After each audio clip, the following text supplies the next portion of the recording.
दोस्तों, स्वागत है आपका आज एक बार फिर मेरे इस महामंच में जहां होती है सीधी और सच्ची बात विदाउट एनी बकवास।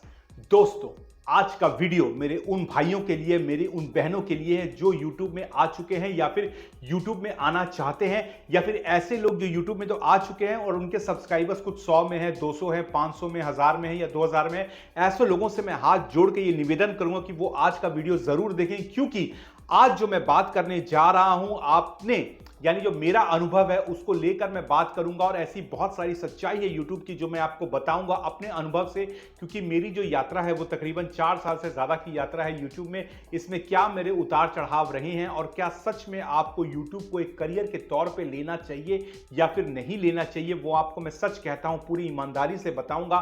तो इस वीडियो कहीं स्किप मत करिएगा, क्योंकि वीडियो इसलिए स्किप मना करने के लिए कह रहा हूं कि स्किप मत करिएगा, क्योंकि YouTube को भी आजकल बहुत सारे लोग एक बिजनेस, एक व्यापार या फिर एक कहूं कि एक करियर के तौर पे ले रहे हैं। तो अगर आप ऐसा करने जा रहे हैं तो प्लीज इस वीडियो को पूरे गौर से देखिएगा, क्योंकि इसमें जो जानकारी है वो आपके लिए है।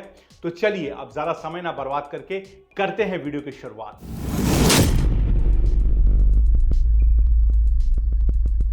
दोस्तों, सबसे पहले मैं नमस्कार और कहना चाहूंगा अपने उन सब्सक्राइबर्स से जिन्होंने मुझे मदद की कि आज मेरा चैनल तकरीबन 35,000 सब्सक्राइबर्स का चैनल है और मैं अक्सर वीडियोस लाता रहता हूं।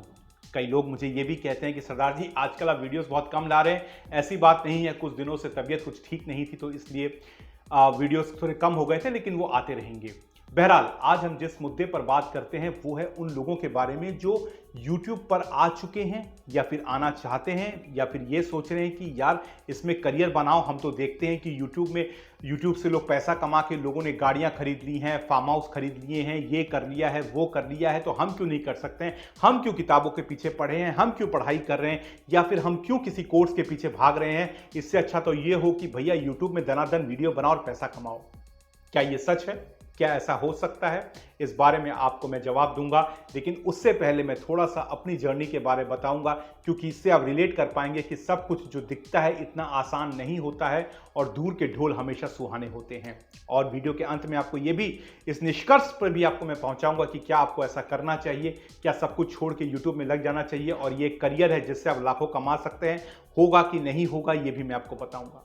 दोस्तों देखिए, मैंने जो अपने YouTube की जर्नी शुरू की थी ना, वो तकरीबन 2020 में शुरू की थी। ऐसा मैं इसलिए कह रहा हूं कि आपको बहुत कुछ सीखने को मिलेगा कि मैंने क्या गलतियां की जो आपको नहीं करनी चाहिए। तो बहरहाल, जो मैंने जर्नी अपनी शुरू की थी YouTube की 2020 में शुरू की थी, और अक्सर मैं वीडियोस डालता रहता था। स्टार्टिंग में मैं बहुत ज़्यादा वीडियोस तो नहीं डालता था, मैं थोड़े बहुत वीडियोस डालता था। समझ लीजिए हफ्ते में कभी 2 वीडियो डाल दिए, कभी 1 वीडियो डाल दिया, कुछ शॉर्ट डाल दिया, ऐसे वीडियो में डालता रहता था। लेकिन मैंने एक चीज़ को गौर किया कि कुछ समय के बाद मेरा जो एंथुजियाज्म था, लेकिन जो मेरा जुनून था YouTube को लेकर, वो ठंडा पड़ गया और मैंने वीडियोस डालने कम कर दिए। फिर मैं हफ्ते में शायद 1 या फिर 10 दिन में 1 वीडियो डालता था। अब ऐसा क्यों हुआ? ये हुआ तकरीबन 6-7 महीने बाद में हुआ, क्योंकि जब आप किसी चीज़ को स्टार्ट करते हैं तो आप बेहद जोश में रहते हैं, लेकिन आप जब देखते हैं कि जब रिजल्ट नहीं आ रहा है तो आप धीरे धीरे जो आपका जोश है वो थोड़ा ठंडा होने लगता है, और फिर कुछ समय ऐसा आ जाता है कि आपको लगता है कि यार क्यों वीडियो डालें, क्यों डालें वीडियो, जब व्यूज ही नहीं आ रही है, कोई देख ही नहीं रहा है, तो वीडियो क्यों डालें, क्या फायदा है, समय इतना बर्बाद कर रहे हैं, इतना एडिटिंग पे समय जाता है और शूट में इतना टाइम लगता है, स्क्रिप्ट तैयार करनी पड़ती है, और इसके बावजूद भी अगर रिस्पॉन्स नहीं आए तो क्यों वीडियो डालें? देखिए, अगर आप ऐसा सोच रहे हैं ना तो आप सबसे बड़ी गलती कर रहे हैं। क्यों? वो इसलिए कि YouTube जो है, या फिर कोई भी सोशल मीडिया आप कह लें, इंस्टाग्राम कह लें, चाहे फिर कुछ भी कह लें, जो भी सोशल मीडिया प्लेटफॉर्म है, या फिर फेसबुक भी, ये आपसे निरंतरता मांगता है, आपसे कंसिस्टेंसी मांगता है। यानी आपको कंसिस्टेंट होकर, निरंतर होकर, डिसिप्लिन के साथ आपको काम करना पड़ेगा। फिर चाहे रिजल्ट आ जाए या नहीं आए, कल आए चाहे नहीं आए, आपको निरंतर तौर पे काम करना पड़ेगा और आपको लगे रहना पड़ेगा। अब मैंने अपनी यात्रा जो 2020 में शुरू की, अब यकीन मानिए कि अगले 4 साल तक मैं लगा रहा, और महज जो मेरे सब्सक्राइबर पहुंचे थे अक्टूबर 2024 में जाकर, वो तकरीबन महज 5000 थे। सोचिए, 4 साल मेहनत करने के बाद सिर्फ 5000 सब्सक्राइबर, तो दिल तो टूटता है कि भाई क्या कर रहे हैं। और जब आपके 5000 सब्सक्राइबर हैं तो ये मान के चलिए कि आपको बहुत ज़्यादा रेवेन्यू YouTube से नहीं आएगा, क्योंकि उतने आपकी वीडियोस कोई वायरल नहीं हुए हैं। लेकिन मैं लगा रहा। देखिए, बीच में दिल टूटा, इनकंसिस्टेंट हुआ, छोड़ दिया, कभी 10 दिन में एक वीडियो डाला, लेकिन मुझे फिर लगा कि मैं गलती कर रहा हूं। मैं फिर वापस आया, वीडियो डालने शुरू किए और अक्टूबर में मान के चलिए 2024 में, पिछले साल मेरा पहला वीडियो वायरल हुआ। और अब जो 35,000 सब्सक्राइबर्स हैं वो धीरे धीरे उसके बाद कई वीडियो वायरल हुए और 35 सब्सक्राइबर्स में हम आके पहुंच गए।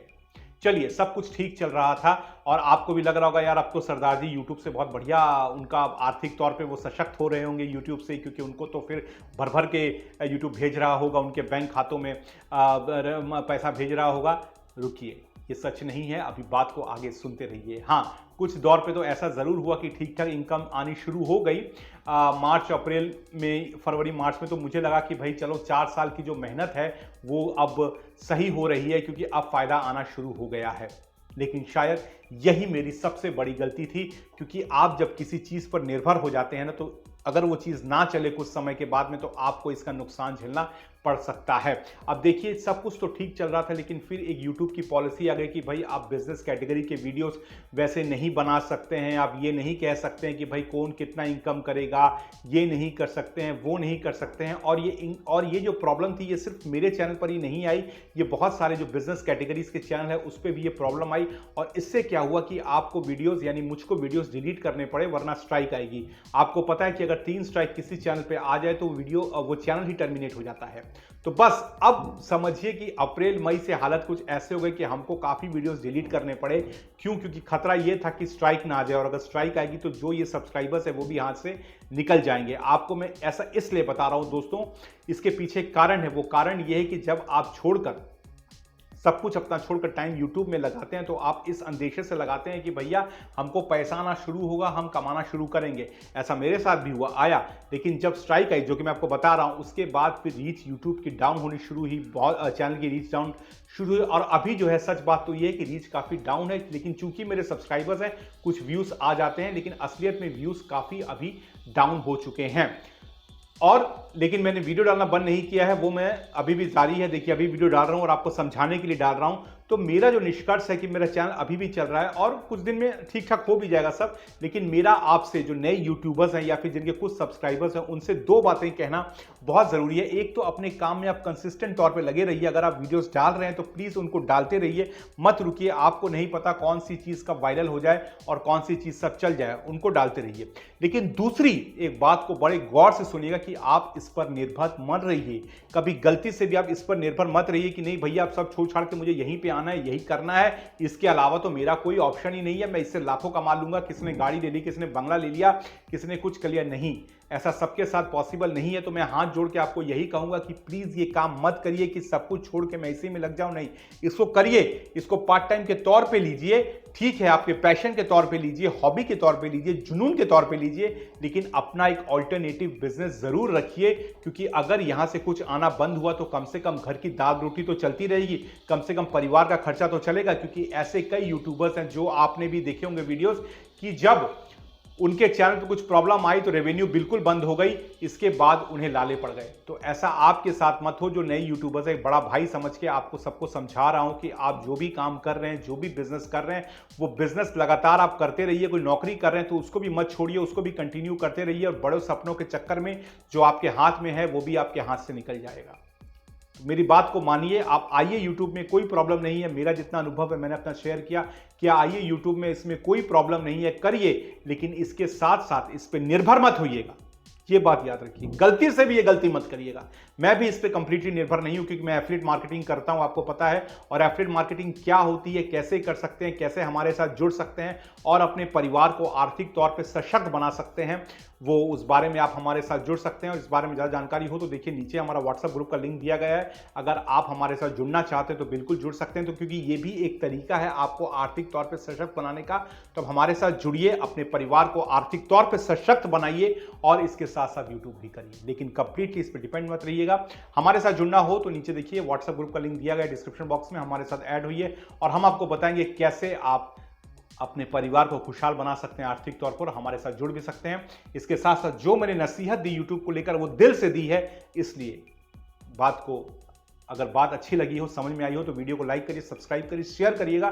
क्योंकि मैं चाहता हूं कि मेरी ये बात बहुत ज़्यादा लोगों तक पहुंचे, जो सिर्फ इस पर निर्भर हो जाते हैं, ज़्यादा लोगों तक पहुंचे, ताकि वो हमेशा ऑल्टरनेटिव बिजनेस आइडिया ज़रूर माइंड में रखें, या नौकरी ज़रूर रखें।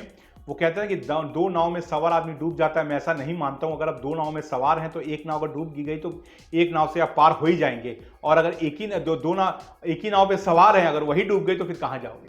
तो कहावत कुछ ऐसी है। बात आप समझ गए होंगे। हमसे जुड़ना हो तो व्हाट्सएप ग्रुप का लिंक दिया गया है। वीडियो अच्छा लगा तो लाइक, सब्सक्राइब, कमेंट जरूर करिएगा। एक सच्चा अनुभव था जो आपके साथ शेयर किया। उम्मीद है कि आप इसे जरूर पसंद करेंगे।